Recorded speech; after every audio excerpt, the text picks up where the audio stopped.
एक अदृश्य व्यक्ति महिला सहकर्मी के साथ गलत काम करने की कोशिश कर रहा था, लेकिन अचानक वह नींद से जाग गई और उसने पाया कि एक बटन पूरी तरह से खुला हुआ था। उसे तुरंत एहसास हुआ कि अदृश्य व्यक्ति पास में है, इसलिए उसने तुरंत खून की थैली और पिस्तौल उठाई और फिर सब कुछ जमीन पर फेंक दिया। लेकिन जैसे ही उसने अपनी सतर्कता कम की, सामने वाले ने उसे एक जोरदार थप्पड़ मारा, जिससे गुस्साई महिला ने खून की थैली को उसके ऊपर फेंक दिया।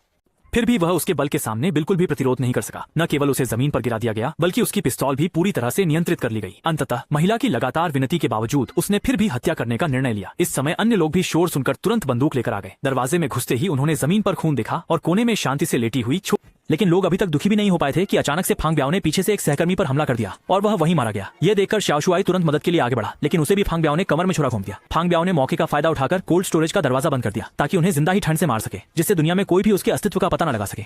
समय के साथ साथ अत्यधिक खून बहने के कारण छोटा शुआई धीरे धीरे बेहोश हो गया। संकट की घड़ी में छोटी मई ने अपने पेशेवर ज्ञान का उपयोग करते हुए उपलब्ध सामग्री से जल्दी से एक साधारण इलेक्ट्रोमैग्नेट बना लिया। जबकि पूरी तरह से तैयार सॉन्ग ब्याओ ने जगह नहीं छोड़ी। उसने रासायनिक पदार्थों से एक टाइम बम बनाया, पूरे प्रयोगशाला आधार को नष्ट करने की तैयारी की।